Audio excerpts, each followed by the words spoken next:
আসসালামু আলাইকুম। আজকে আমি একটা সানা বিরিয়ানির রেসিপি নিয়ে এসেছি। তো এখানে দেখতে পারো আমি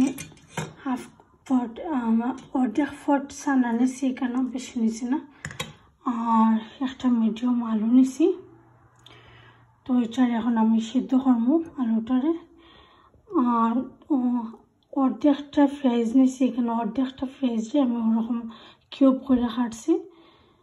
4-5টা নিয়েছি আমি। ফার্স্টটা কাঁচামরিচ নিয়েছি আর ধনিয়া পাতা নিয়েছি। তো ফার্স্ট আমি এখন আলুরে সিদ্ধত বয়ে নিব। আমি পানি দিয়ে রাখছিলাম, তো আলু সিদ্ধ করবো এখন।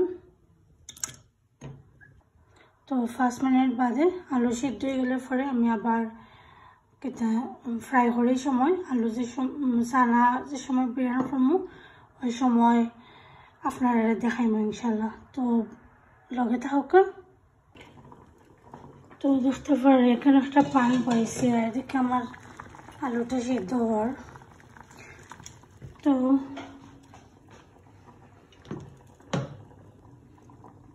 তেল দিলাম আমি। তো সানা যেহেতু অল্প, তেলও একটু কম করে দিলাম। আর সানার মাঝে এমনিও একটু তেল কম দিলে ভালো। তারপরে আমি তেলটা একটু গরম হয়ে গেলে পেঁয়াজ দিলাম। তেলটা তো একটু গরম হয়েছে এখন। তো আমি দিলাম পেঁয়াজ।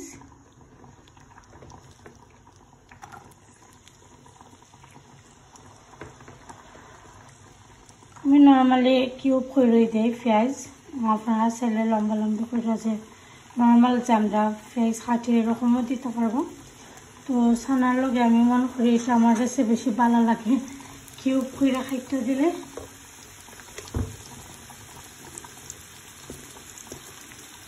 খুব অল্প পরিমাণে একটু লবণ দিলাম, দেখো কা।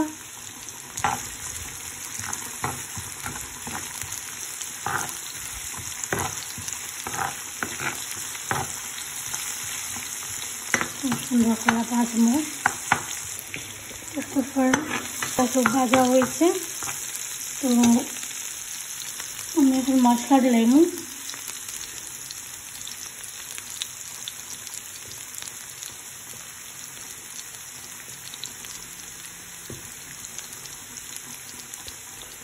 খুবই অল্প মশলা দিলাম। তো কারি পাউডার দিলাম এখানেও অল্প একটু। নর্মালি আমি মাঝে মাঝে করে হলুদের পাউডার দিয়ে করি, তো আজকে একটু কারি পাউডারও দিলাম। খালি হলুদের পাউডার দিয়ে করলেও ভালো লাগে।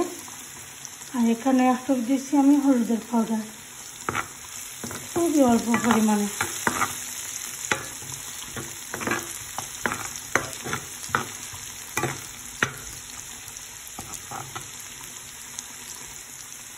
এখন আমি সানা দিলাম। সানা রান্না 5 মিনিটও লাগে না, খুব ইজি। আমার কাছে সবথেকে সহজ মনে হয় সানা বিরিয়ানি।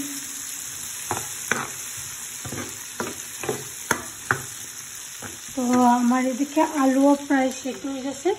এখন আমি একটা সিলিন্ডারের মধ্যে লয়ে নিলাম। এখন আমি সিদ্ধ আলুটারে দিলাম।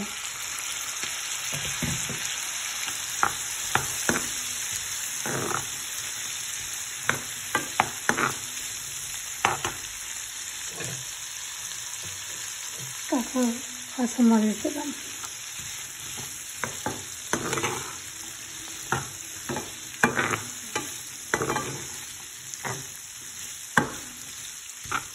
পাঁচ মিনিটের মতন এটারে আমি এখন রান্না করবো। 5 মিনিট পরে আমি ধনিয়া পাতা দিলাম। তো একটু ঢাকনা দিয়ে দেখে রাখে দিলাম। তো এখন 5 মিনিট পরে দেখতে পারা নিয়েছি, খুব সুন্দর করে ভাজা হয়ে গেছে। তো এখন আমি ধনিয়া পাতাটা দিলাম।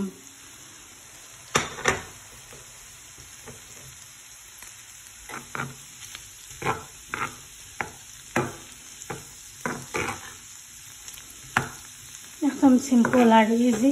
আপনারা চাইলে অনেক আবার টমেটো তাই এত করেন, তো আমি কেন ওরকম আমি নর্মালি প্লেনে রান্ধি সানা বিধান আমি নর্মালি এরকমই করি খিচুড়ির লগে সানা বিধান ওরকম খাইতে বেশি মজা লাগে আর মাঝে মাঝে ও সানারে বেশি করে সালাদ দিয়ে খাইলে আরও বেশি মজা লাগে